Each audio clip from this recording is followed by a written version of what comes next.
to welcome Dr. Gena Solodkowska today. She's a PhD. She's Associate Professor at the Department of International Trade and Marketing at Kyiv National Economic University, Ukraine. She is the author and co-author of more than 20 articles and research papers in the field of international trade and marketing, international trade policy, and commercial diplomacy.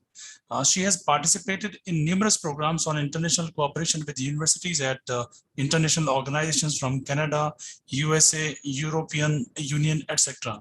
She is the expert to deliver the session on international trade. We couldn't have a better person than her. So welcome, Dr. Gena. It's over to you. Thank you very much for your introduction. And first of all, thank you for your invitation to participate in such an outstanding event. And hello, everybody. Today I will be speaking about the international trade a little bit, theory information, basics, outlook, and the perspective of India-Ukrainian bilateral trade. So I will share the screen, just a moment. And is it okay? Is it visible? Yes. It is visible, Professor. Thank you. Thank you very much. So first of all, I would like to say that today we're living in a greatly turbulent environment. On the one hand, it's really needs a lot of efforts to survive and to be effective in international business nowadays. But on the other hand, the globalization and a lot of processes concerning digitalization and technological effectiveness give the possibilities to a lot of companies, not only the multinational corporations, but basically small and medium enterprises to be an active participants of international trade. And I'm sure that both Indian companies and Ukrainian companies need to take the advantage of such a possibility, and they're taking the advantage, and to be even more active participant of international trade nowadays.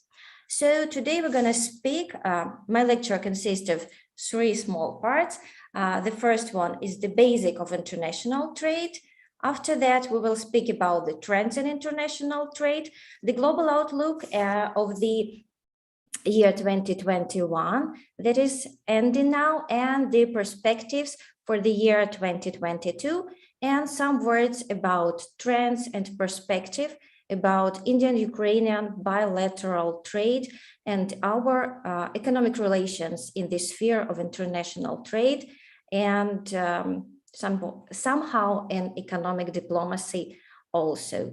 So first of all, what I would like to say here, trade refers, international trade basically, to the sale and distribution of goods and services, and also the results of intellectual property rights across international borders.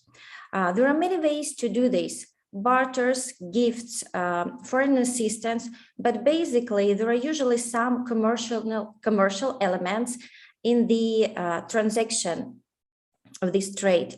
Throughout history, trade played a great role in development of nations and in economic development.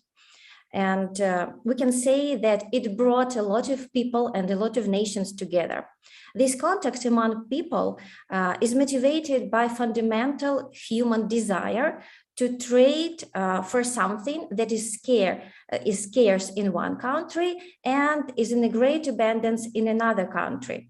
And the link between trade and exploration also can be described as a result of not only economic development, but also like the emergence of some specific great countries like the United States and Canada, that basically can be described like the countries that became their existence from some specific trade research programs.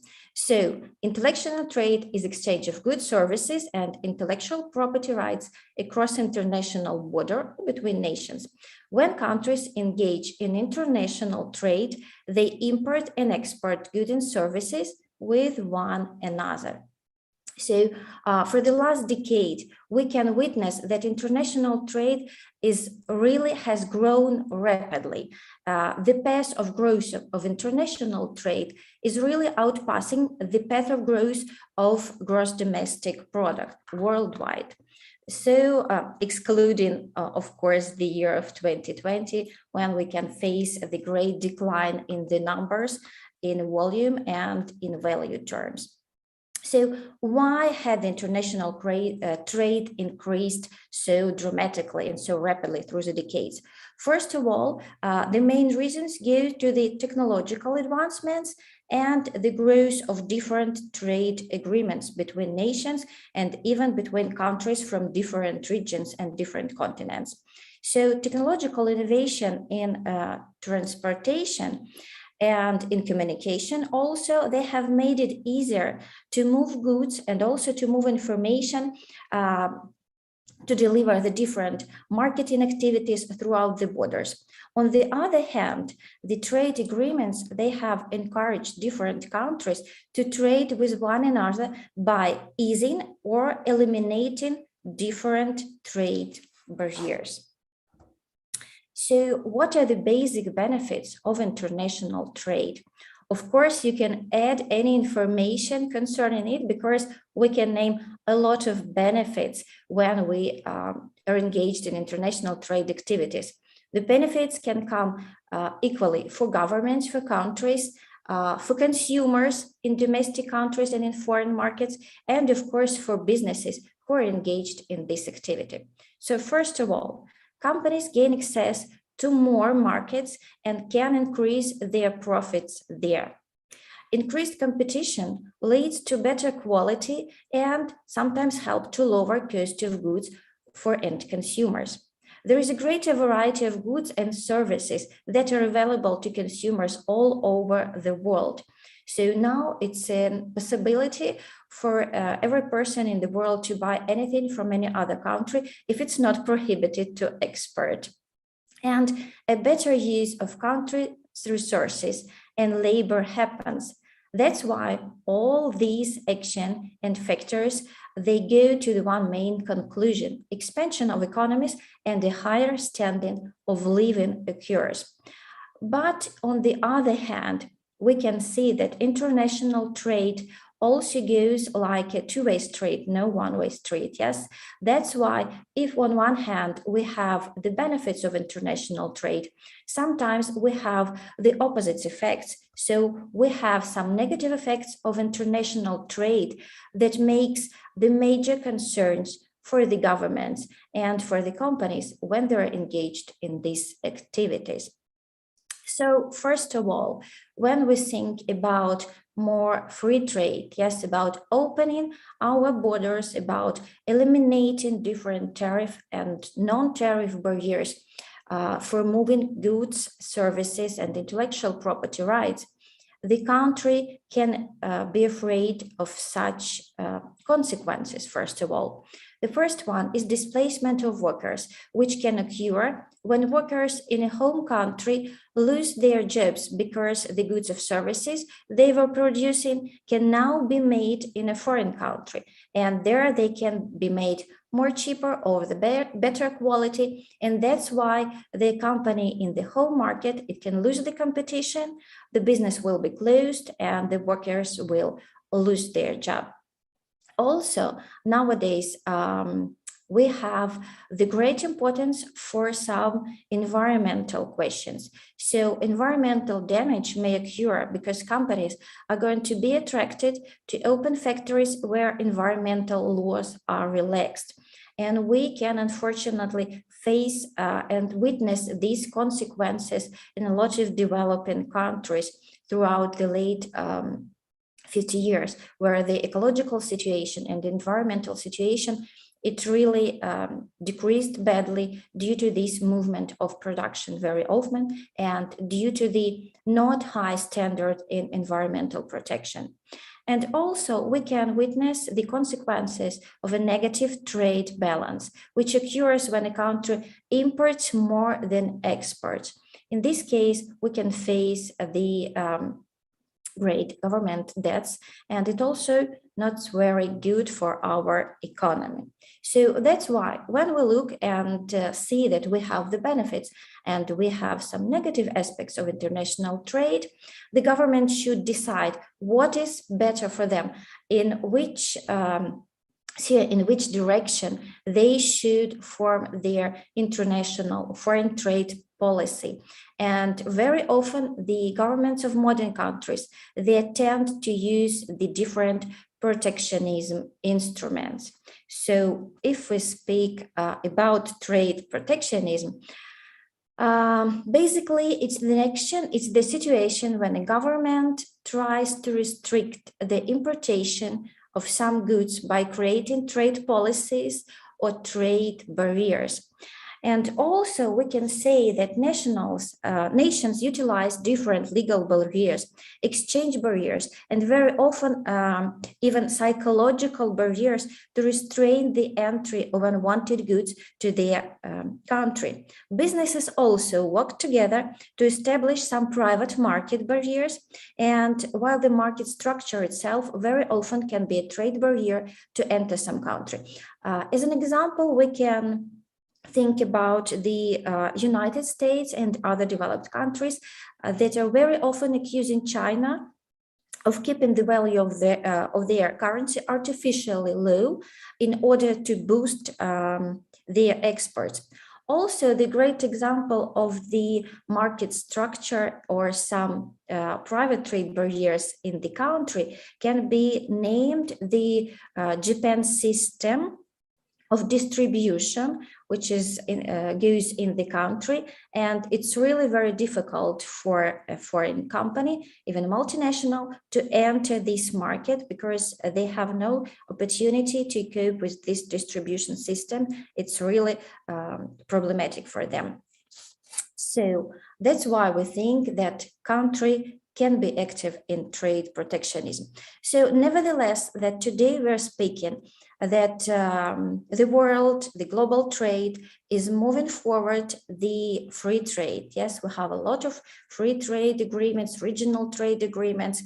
And if we look through the average tariff, the high limits are no more than 5% to a lot of products. We still have the possibility to face a lot of protectionism action. First of all, I would like to mention in this sphere that when we speak about the foreign trade policy, we should remember that basic principle for the government when they are formulating the basic position and thinking about which instrument of trade policy they will be using, it's to find the balance between the national interests, the interests of the company that are active in their countries, and their citizens. Also, they need to find the balance of instruments which will maintain the export security and import security. So on the one hand, we should find the instruments that can help our companies to be efficient on foreign markets and to secure their interests, that they are treated well on foreign markets. On the other hand, we should remember that basically there are a lot of questions about the products and services that are entering our market, and the main goal of the country is still to deliver the security for their people, animal, and plant life in the country. That's why we still can face some protectionism measures, and basically they are adjustable and needed to be exploring in the trade policy of a country. There are countless reasons to maintain government restrictions on trade, and they're exposed by protectionism. But essentially, all arguments can be classified as follows. So they are protection of an infant industry, protection of the home market, need to keep money to market, encouragement of capital accumulation, maintenance of the standard of living and real wages, conservation of natural resources, industrialization of low-wage nation, maintenance of employment and reduction of unemployment, national defense, retaliation, and bargaining. So economists in general, they recognized as valid only some of these reasons. First of all, a lot of years, a lot of specialists and a lot of countries were using this concept that there is a need and there is a chance and possibility to use some protectionist measures in protecting the infant industry. But in modern theories, we're still trying to move forward out of this protectionism in the sphere of infant industries. So the valid ones for the protectionism measures can be named the national defense and industrialization of underdeveloped countries. Also, the resource conservation argument becomes increasingly valid in modern societies when we are facing the era of environmental consciousness, and we also face, unfortunately, the worldwide shortage of raw materials and agricultural commodities. That's why we can make there a case of some temporary protection of scarce resources. But when we're doing so, we must remember that this action should be only temporary, because when such protection becomes long-term and it contributes to industrial inefficiency, with detracing from nations' realistic adjustment to a modern world. So we can face some negative effects when we are making those protectionism actions long-term. Okay, moving a little bit further.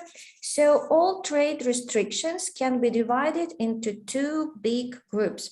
First of them is I'm sorry, Dr. Gena, actually, Yes. your slides are not getting changed for us. So I'm sorry, which one? we are still on the first slide. I'm really sorry. Just can try this once again. I will stop the sharing and then to change it, to share it once again, maybe. Okay, okay. Okay, let's try it once again. I will stop this one and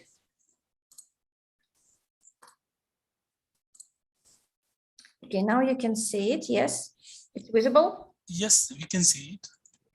Just a moment. I will try to change the slides. So I'm changing the slide. Is it visible? Not exactly. Still, it is the first slide. Just a moment. It's the first time that I'm facing such a problem. Sometime it happens actually. For me, it wasn't so. Are you on the slide mode, slideshow mode, probably? No. Maybe just a moment. Maybe I'll try it this one instrument. So no, it's not this one. It began to change. It began to change. We have seen the second slide. Okay, and now? Now the first. Only the first. Mm-hmm. Oh, yes, it's gone. The second.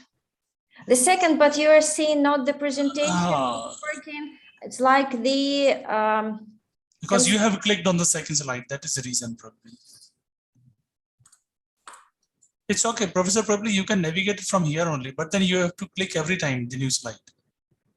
Okay, so we can do it from the constructor. Yes, unfortunately. I'm really sorry. It's okay. Sometime it happens. So we can see it from the inner view from my computer. I hope it's okay, but unfortunately, the slides that contain the statistical information, so they will demonstrate not very well, but after the session, probably we will discuss how we can share this information. If some of students will be interested, I can share the presentation and maybe send it to professor, and if you're interested in it. Sure. I will move forward on those slides where I'm stopped. I'm sorry. If something occurs, please interrupt me. Also, I have a problem when I deliver the lectures. I can speak really quickly, and sometimes my students ask me to slow a little bit. So if something is not very understandable, please also, it's the ask for everybody, write your questions or amendments in chat and we can discuss it. I maybe change the speed of speaking. So it's the benefits, it's the negative aspects, trade protectionism, And we moved forward to the slide concerning two basic types of instruments, two basic types of trade restriction. So when we compare these groups, we have tariffs and we have non-tariff barriers. A little bit later, we will be speaking about one of the greatest international organization that influences global trade floors. It's the World Trade Organization, but a small world here goes about that concerning the documents of WTO. All the members, all the countries should tend to use tariffs more, not non-tariff barriers, but basically the tariffs. And also the other amendment is that export duties, so the tariffs imposed on export operations, that should be eliminated. But also we have some exclusions. And as I understand, Ukraine and India have some products where they can impose the export tariff.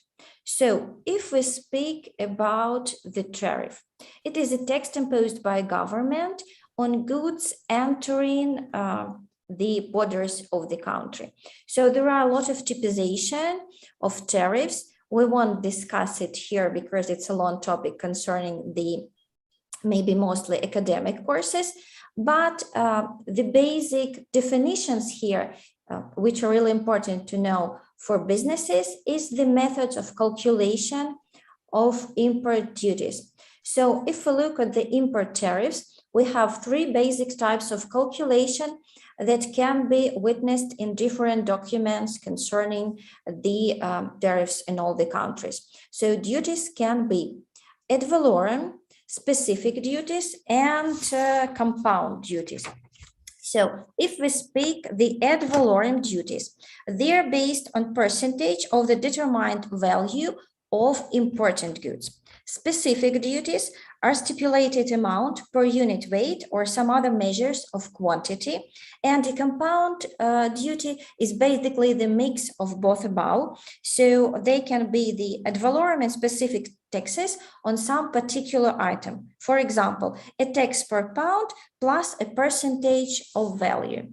If we look through the modern import tariff schedules, we can find out that basically the most of duties are ad valorem.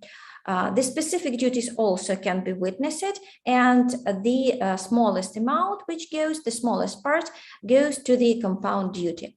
So I prepared small examples, one which is from the Indian import duties, the other one is from Ukrainian. So on your left, where you have the small screenshot, it's the information that I took from the very useful web resource. It's Indian Trade portal. It's really, I need to appreciate that it is developed due to the concerns not only of the Indian companies, but it really helps the foreign companies to understand which specific payments, duties, and licensing and so on they should obtain if they want to make their export operations to India. So here we have the example of the product. On the left higher upper corner, we can see the number 0703, and so far it's the number of the harmonized trading system. So if you're exporter or importer, you know that it's a very useful system that gives us the opportunity to find out really information about goods and services that are standardized almost in every country of the world. So also, after it, we have the description of this harmonized system. We have the product named fresh or chilled garlic, and we have the ad valorem duty if we export this product to India. So from the countries that are available information there at Indian Trade Portal, I choose only three that are one of the greatest trade partners of India. Basically, it's China, France, and Germany. So if we look there, we can find that the amount of ad valorem duty is 100%. if you look through the import duty schedules of India, you can find out that basically they have the very high level of import duties concerning a lot of agricultural products. So 100%, 150, and the lowest one concerns about 30%, if I'm not mistaken, which is really much more than average tariff peak that is concerned nowadays about 15% in the world. So it's the example of ad valorem duty. If you look to the right, it's not the screenshot, it's the text. It's the element of Ukrainian import tariff schedule. And I took an example of the specific import duty, which is calculated on fermented drink perry, which is made from pears. So if you import this drink to Ukraine, you should pay 10 euro cents per liter. So the measurement are really different. There are a lot of opportunity to find out the information concerning tariffs and non-tariff barriers if you want to export your products abroad. So you can use the international organization resources, custom organizations, but basically a lot of countries, they provide this information through specific web portals. They probably can be adjusted by the Ministers of Commerce and Trade, maybe some export agencies, or specific trade portals like in India. In Ukraine, if you want to know the precise information about the customs, you should go to the government customs site and to find their information. So if we speak about not tariffs, but other trade barriers, there are a lot of variations which barriers can be imposed. So first of all, it's the import policies concerning not only tariffs, but basically some import licenses, quantity restrictions such as quota, such as import quota, tariff quota, and so on. There are a lot of them. Also trade barriers, boycotts and embargoes that are unfortunately still in practice of great countries nowadays. Sanitary and phytosanitary measures and technical barriers to trade. That is one of the biggest part of trade barriers nowadays. And we know that every country has the possibility to impose these measures and barriers whenever they want. The one distinction there, they should be scientifically approved. So you can't just impose that you don't want to import some specific good. You need to make the recommendations why it's not suitable for your market. Maybe it's due to the potential harm that it can do to people, animals, and plants if it concerns the sanitary and phytosanitary measures, or if we speak about some different technical barriers. Government procurement. So everybody know that we still have some policies like binational and close bidding in government procurement. Nevertheless, we have some positive actions on the global level in this specific sphere because we have GPA agreement. It's the government procurement agreement, WTO plus. It comprises, if I'm not mistaken, more than 22 countries of the world. And the members of this agreement, they have the chance to take part in governmental bindings and procurement procedures in other countries. Ukraine is the member of this agreement, and last 2 years we're taking some advances, fortunately, at last can be said, from this specific agreement. export subsidies. So it's some different financial help and financing that are given to the companies by the government in order to stimulate their export, their sales on foreign markets. So one of the major concerns for now is the export subsidies in agriculture. And we know that the international talks about the eliminating help for agricultural producers concerning the activity on foreign markets. It goes from the 1550 years from the previous century, but still they're on the table. And of course, we have some positive movement there, but they're still not eliminated. And that's why they distract the competition on the global market of agricultural products. Lack of intellectual property protection. This is the question that is really of great importance for Ukraine and India. So we know that one of the countries that is basically has the major concerns about the privacy and about the protection of intellectual rights is the United States. So if you visit the site of United States Trade Representatives, you can find a very interesting document concerning this protection of intellectual property rights. It is called 301 report. And every year they make the report concerning the quality of protection of intellectual property rights in the world. And they describe the whole situation with these actions. And also they make the watch lists. Yes, they have the two parts of this list.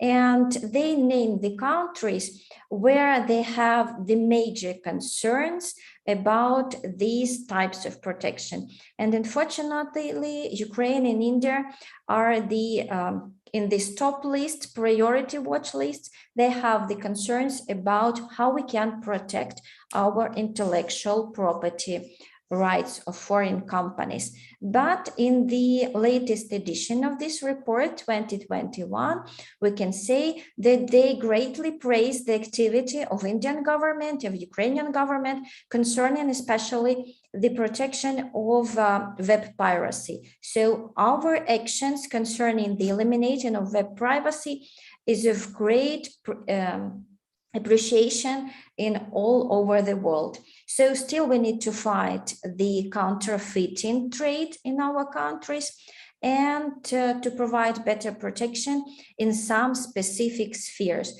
But we are on the right way and it is knowledgeable to all the world. So if we speak about service barriers, mostly when we speak about protectionism, we mention trade in goods. But if we look more closely about trade in services, we can find out that there are more protectionism in the service sphere because it's greatly has a lot of combinations, a lot of coordination with the immigration policy. That's why we can face a lot of some barriers in these spheres. So on the other hand, we can see such trade barriers in services like limits of range and financial helps, regulation of international data flows, and which is especially up to date when we think about the activities of our companies in European Union and the United States, because we know that they have updated their regulations concerning the privacy of data that you need to provide them. So investment barriers. Also, it's very collaborative with services protectionism because one way how we trade services abroad is by creating some specific business entity in the foreign countries. So we can face such barriers like limitations on foreign equity participations and also local content requirements. It's very often used as well as by developed and by developing countries. And also some restrictions on earning, capitals, fees, and royalties. Government-tolerated anti-competitive conduct and state-owned corporations, trade restrictions effective electronic commerce. It's one of the modern concerns, and we can see that also it's the discussion which is on the top of the table. We can face that a lot of initiatives going across among the countries, like on bilateral level on one hand, yes, and on the other hand, we can face the global initiatives, for example, like the WTO e-commerce trade initiative and other barriers, unfortunately, that also can be witnessed in almost all countries, like bribery and corruption. So I propose to move a little bit forward because we don't have so much time, and this is the topic that we can talk for ages. So a few words about World Trade Organization. Basically, when we speak about how countries should form their trade policy, they should take into account not only their national interest, but basically the obligations that they have been taken while signing different agreements. And one of them, and basically the agreement signed by countries when they became the members of World Trade Organization. As for now, the WTO has 164 members, its countries and custom territories, and they generally account for more than 98% of world trade. So we can see that basically it's almost the whole global trade, and it's the agreements that we should comply our inner policy with. So a total of 25 countries are negotiating their membership still. Among them can be named the Belarus, Algeria, Andorra, and Serbia, and other 20 countries. If you're interested, you can look for this information more closely. It's available on the web. So basically, the WTO overall objective is to help trade flow smoothly, freely, and predictably. And they're trying to reach their goal by such of their activities: administrative trade agreements, acting as a forum for trade negotiations, settling trade disputes, reviewing national trade policies, building the trade capacity of developing economies, cooperating with other international organizations. I would like to emphasize a few words about settling trade disputes, because if we compare the activity of WTO with other common international organizations concerning the legal global treaties, the WTO, since their most active years from 1995, they have been solving more than 600 trade disputes, and really their actions were implemented in the inner trade policy of their country members. So it's nevertheless, the criticism that exists concerning this, their specific function on the global level, it's the most effective way to somehow to settle the trade dispute between countries, not on the level of the companies, but between countries. And also the one is that is useful for the companies. Also, it's the reviewing national trade policies, because if you a company that are engaged in trade, in international trade very actively, and you want to know some specific information, or you want to make even amendments in the trade policy to find out about another country, you can write some specific letter to your Ministry of Trade and Commerce whenever it deals with it, or even National Center of WTO, and your question will be included into the questionnaire that is used by WTO by making the national trade policies reviews. Also, they provide great help for the developing countries and the least developed countries concerning the development of their trade policy, building the information system, concluding some specific educational programs, and so on. And even sometimes given the opportunity for least developed countries to use the mechanism of settling trade disputes by providing legislative help on a free basis. That's really a great chance for companies. On the other hand, moving forward from the World Trade Organization, when we speak about how we can change our tariffs or our non-tariff barriers, we should take into account the number of different clauses that are included in different regional trade agreements that country has signed. So if we look to the statistic, basically it's Indian. If we look at the world statistic, unfortunately, I probably deleted this slide, we can find out that the general number of different RTA that are in action goes far beyond 400 agreements all over the world. So there are a lot of them, and a lot of specialists in the sphere of international trade. They see it on the one hand like opportunity for opening the market. On the other hand, it makes a lot of difficulties when you try to manage the international trade policy for some specific countries. So if we look at the evolution of RTIs that were signed by India, the number of general RTIs that are in force for the year of 2021 is 17. Mostly they are concerning the questions of trade in goods. And I'm sure that you know more information about the negotiations of different RTIs that are now in process of negotiation between India and European Union, between India and other countries, concerning not only small bilateral agreements, but basically transnational agreements with the countries on different continents. If we look to the same statistic comprising the information about Ukraine, we can find out that the number of RTIs in force to the day 2021 is 20. Also, we have the great dynamics starting from the 1994. And we can see that basically Ukraine and India move forward in one direction, trying to use the mechanism of bilateral trade agreements that help them to enter different foreign markets and to build the bilateral relations more closely with some specific countries or integrated groups. So another topic that I wanted to talk about a little bit is the trade facilitating institutions.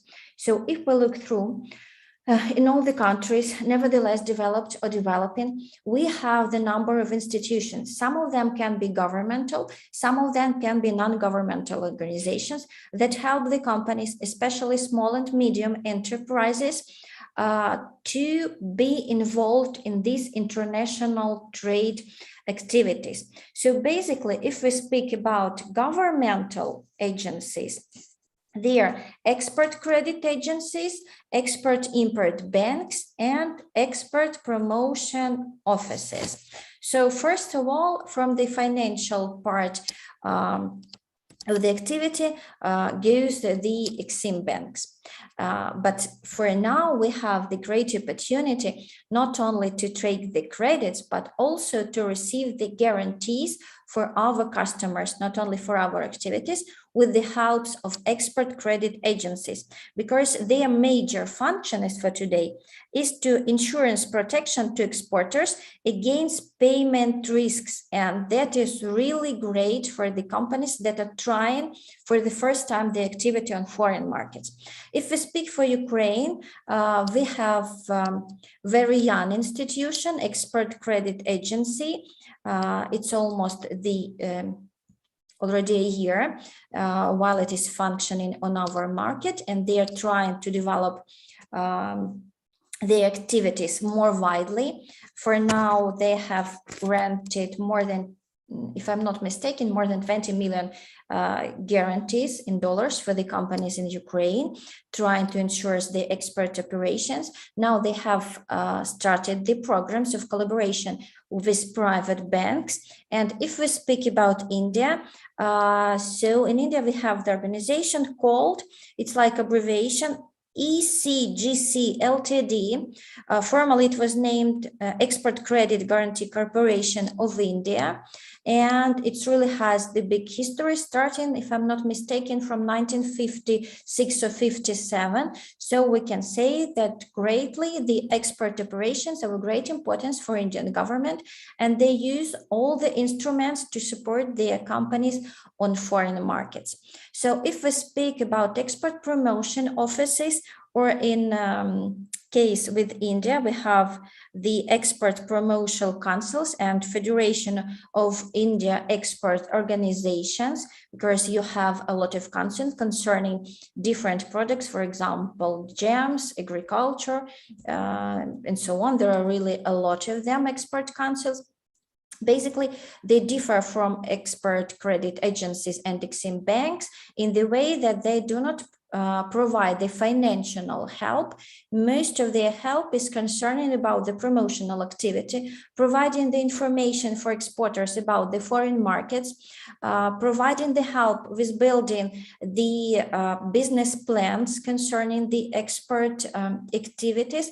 And also one of the great experience both of the Indian and Ukrainian these offices is providing the information and help with participating of national companies in international trade shows. If we speak about the manufacturing sphere, the trade shows on some foreign trade shows, international, global trade shows, they're really important when you're trying to build your international business in the manufacturer sphere. Of course, facing the restrictions of the years 2020 and 2021 due to the COVID pandemic, we have the problems of organizing and visiting these trade shows, but basically it's really nice to witness that we have a little bit of them rewinding back, so we can visit them and show our products and to find out new customers and new companies where we can make some collaboration with. So if we look to the non-governmental organizations that facilitate trade, we can name their commercial banks, export intermediaries, international trade consultancies, trade associations, and chambers of commerce. I see that the time is closing up. That's why I'm going to concentrate a little bit about the chambers of commerce. In some countries, chambers of commerce, they can be non-governmental. In other countries, due to the specific law enforcement, they are governmental organization. But nevertheless, one of the basic activities that are provided by chambers of commerce is the providing the certificate of origin for the exporters. That is a really great activity. And the other one is the spreading, translating, and providing and changing the Incoterms editions. So there's terms that are known for every exporter of every company in international business, FOB, SIF, SAF, and etc. Basically, they origin from the activity of Chamber of Commerce. From other activities also, they provide non-financial help. So they help you to enter, to find out which market you want to enter, and the other activity that is really great, to find out whether your company is ready to enter the international market. That is really good one. So if we speak, there are a lot of information that I wrote down, but I think I will, it's the global outlook about the global trade. So the most interesting thing that we find out about the global trade, that in the period of 2021, we are gladly to say that the global trade is reviving. So it's again on the scale, and we can witness the great surplus in international trades in value and in volume terms. Unfortunately, the increase in pace in volume terms is much more, in value terms, is much more than in volume terms. But nevertheless, we can witness the recovery of international trade, especially in the first and second quarter of 2021. We have already have the numbers from the third quarter of 2021, and the dynamic is slowing a little bit, but nevertheless, it is great. So if we look at the data, we can see that the dynamics of the recovery for trade in goods is much more better than the dynamics of trade in services. First of all, it is connected with the prohibition of travels. Yes, we have a lot of barriers for travelers, for international travelers across the countries, and we know that the part of international travels is one of the biggest part of the international trade in services. That's why we have such a not greatest picture if we compare them for the trade in goods. So, but nevertheless, we're happy to find the recovery, but still we're facing some problematic spheres that are already can be witnessed and that are certainly will have their effects, unfortunately, the negative effect for the period of 2022. So the major trends that will not help us to recovery at such a quick pace that we dreamed of. So the Slovene economic recovery in general, disruption of logistic networks and increase in shopping costs, first of all, connected with the increase in prices for fuel. So we can witness the incredible surge in prices for different primary commodities, including in energy and fuels, and that can interrupt the whole situation in international trade, unfortunately. Global semiconductor shortages. So we can face them already in the automotive production. We know it, and as for now, the demand for this semiconductor is rising very quickly in the pandemic times and in the global digitalizations, and we face these shortages. Basically, it will influence the international trade not in the best way. Geopolitical factors and the regionalization of trade flows. So we're witnessing the tension between different countries and different regions.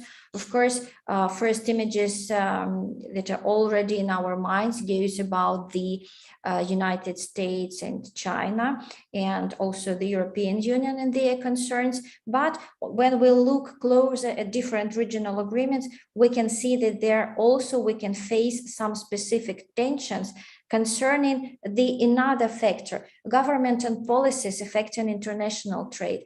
So when the governments face the crisis periods, and in pandemic it was the global crisis, what action they have taken? First of all, they used the protectionism, they used the subsidizing in some specific spheres to save their nation, to save their home country. And after that, they were thinking about some global activities. That's why it goes to some debt burdens and problems in international trade, unfortunately. So if we look briefly, only briefly, in the bilateral trade between Ukraine and India, the first thing that I would like to emphasize about the numbers, it's that India is the Ukraine's largest export destination in the Asia Pacific and the 5th largest overall export destinations. We can see that basically we have the great collaboration in the sphere of pharmaceutical export-import operations, and pharmaceutical accounts for the majority of Indian exports to Ukraine. India is the 3rd largest exporter of pharmaceutical products to Ukraine after Germany and France in value terms. Also, this sphere is very important to Ukrainian producers, not only in trade terms, but because the great companies in pharmaceutical sectors that are like Ranbaxy and Dr. Reddy's laboratories, they have some their representative offices in Ukraine, and it can be evaluated as a specific sign that the Ukrainian market is really important for the Indian pharmaceutical companies. If we speak about the Ukraine, we are the great exporter of some oil seeds to India, and also machinery, equipment, and the amount of exports is really enlarging from year to year. If you look to the numbers, you can witness the uprising scale through the numbers both in export and import sphere, excluding the year 2020. I hope that when this table enlarges with the numbers from 2021, we can witness another one surge. And also, I would like to say that the great work in the promotion of bilateral trade between Ukraine and India goes to the embassy activities. So the Indian Great Ambassador in Ukraine and vice versa, Ukrainian in India, they provide the great activities. They make a lot of business meetings, not only with the companies, but with the public, and they try to do their best to engage as many companies that is possible and to share the information about their countries, about the possibilities of cooperation. And it's really great to find out that our countries are tending to a more closer cooperation in different spheres, not only in export import of some preliminary goods, but also in the technological sphere and the exchange of services. So thank you very much for your attention. And it is like concerning the useful resources, maybe someone will be interested in visiting them. I will be glad to answer your questions if you have any. Just a moment, I will stop the presentation. Yeah, you're welcome.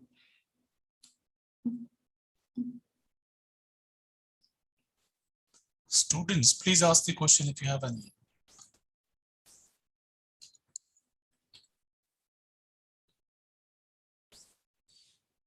Any student, do you have any question? Meanwhile, if they ask any question, this is just my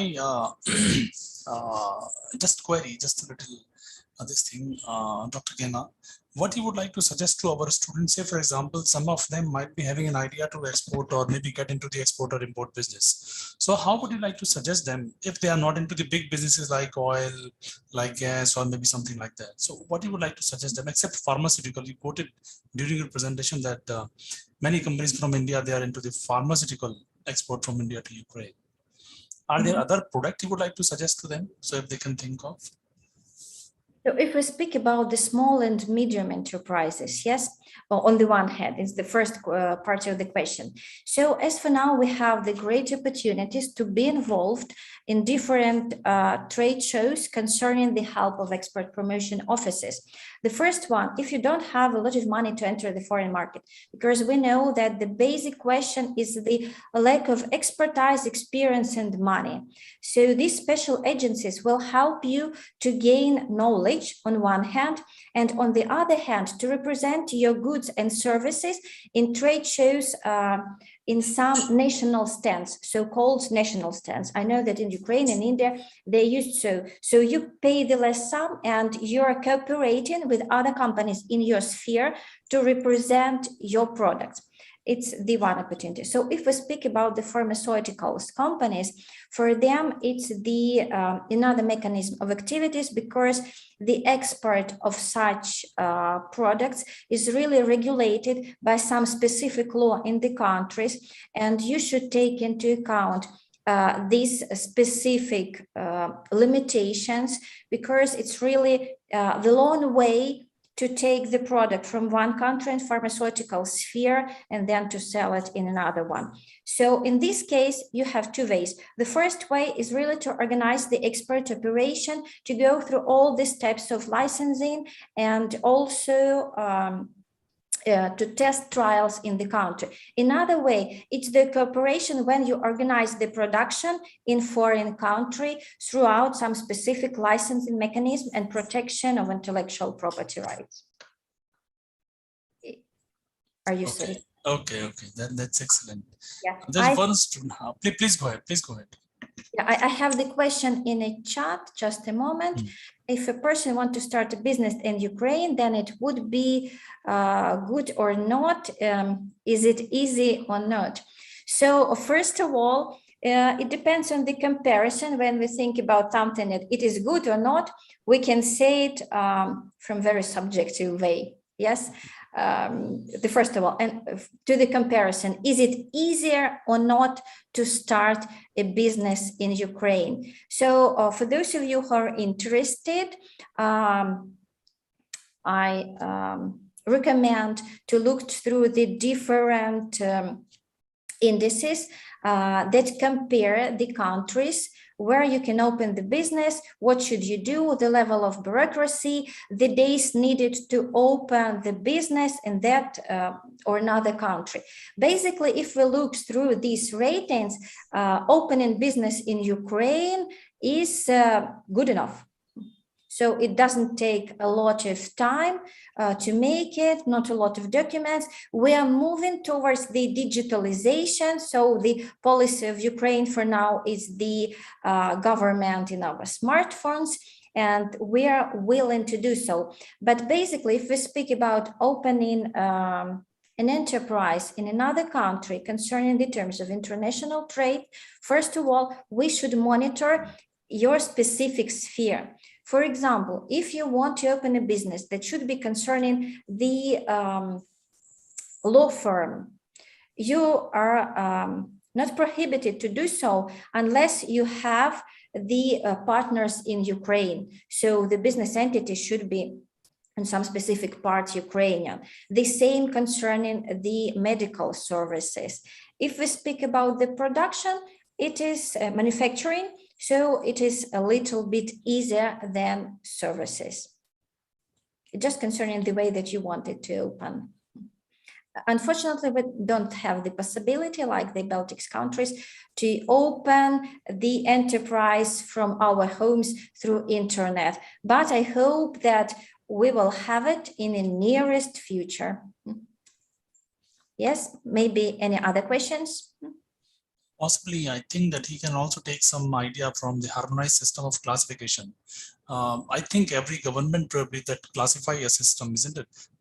Different products, and some of them are allowed, and some of them are some of them need to be licensed to have some license, or maybe some of them are free, like that. I think there is another question. I think, is there any other question in the chat box? No, thank you for the commendable response. Thank you very much for your question. Oh, there's one more question. I'm sorry. There's one more question in the chat box. Sorry, yes. Good evening. Also, the tariffs have significantly reduced over the last 20 years in the global trade. What are the major factors for it? Okay, if we look for the global tariffs, yes, we can really witness the great decreasement, and the average tariff previous year, it was 4.6. Basically, the major reason for it is the enlargement of WTO members.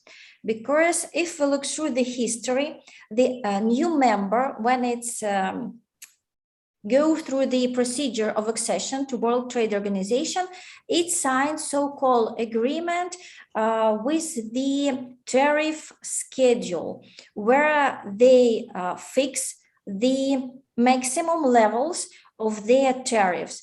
And the next member who does this, he receives the lower numbers. So through the negotiation, other members, they make the new members to fix the lower maximum rates. And that's why we're witnessing the decreasement of tariff rates. It's one reason. The other reason is really the increasement of regional trade agreements. Because if we look through them, we can witness that the basic there is to eliminate all the tariffs. So some specific tariff lines can face the import duty zero level. That's why when we calculate the average level, we receive the minimum number. So I That's hope great. that, yeah, thank you for your questions, guys. Students, is there any other question? I think, Dr. Ken, I would request you if you can share your PowerPoint presentation, because the initial few slides were not visible to the students. So that will be great help for them to understand and go through your PowerPoint slides. So if you can share probably, that will be great. Yep. Thank you. Thank you also for your questions. Okay. So I think there is no further questions from the student side. With this, I'd like to propose a vote of thanks. I'm thankful to our Honorable Vice Chancellor, sir, Dr. R.K. Singh, and our Registrar, Brigadier Rajiv Sethi, sir, for extending all cooperation, help, guidance, whatever is needed for such kind of interventions from Ukraine whenever we are organizing any academic exchange program. I'm also thankful for today's expert, Dr. Kena, for delivering such a wonderful and interactive session. Thank you very much, Dr. Kena. I'm also thankful to Dr. Yelena Prokhorova for taking initiative and making this memorandum of understanding between the two universities of different countries a reality. We will take it forward to the next level. We will try, of course. I also would like to thank to our students, participants who have taken time, who have spared time and very patiently listened this wonderful presentation from Dr. Kena. And last but not the least, my sincere thanks to IT team, because nowadays everything is on the virtual platform, and information and technology staff, IT administrator, they are the one who run the show, in fact. So thank you very much, Praveen, from my side. Thank you very much once again, everyone.